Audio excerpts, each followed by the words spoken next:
মহান আল্লাহ তাআলা আমাদেরকে বিভিন্ন সময় আরো বিভিন্ন ভাবে তিনি উপদেশ দেন। একজন নেতা হতে হলে তাকে ধৈর্যশীল হতে হবে, সহনশীলতা তাকে হতে হবে।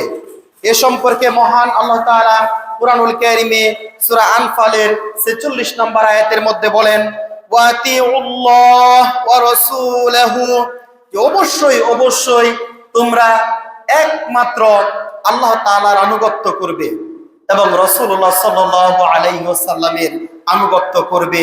এছাড়া দ্বিতীয় কোনো পথ ঘাট আমাদের জন্য খোলা নেই।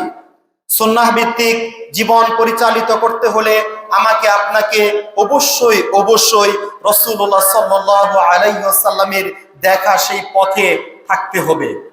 তারপর মহান আল্লাহ বলেন, ওয়ালা তানাযাউ তাফশালু ওয়া আযহাবাল রিহুকুম, তোমরা যদি ঝগড়া বিবাদের মধ্যে লিপ্ত হও, পারস্পরিক বিদ্বেষ হিংসার মধ্যে ঝগড়ার মধ্যে তোমরা যদি লিপ্ত হও, তাহলে তোমাদের শক্তি অবশ্যই অবশ্যই হারাবে।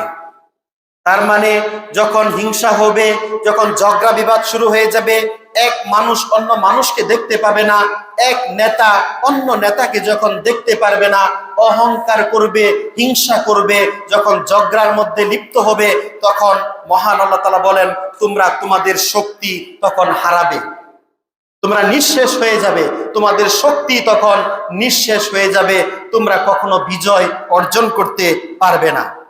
এই জন্য মহান আল্লাহ তাআলা আমাদেরকে বলেন, ওয়াসবির, তোমরা ধৈর্য ধারণ করো।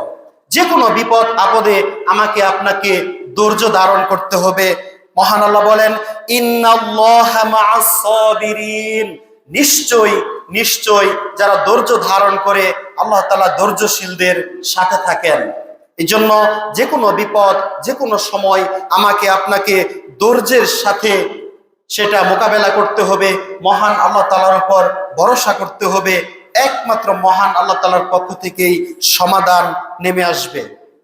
এ সম্পর্কে মহান আল্লাহ তাআলা আমাদেরকে বিভিন্ন উপদেশ আরো তিনি দিয়েছেন, সেদিকে আমি যাব না, সময় কম।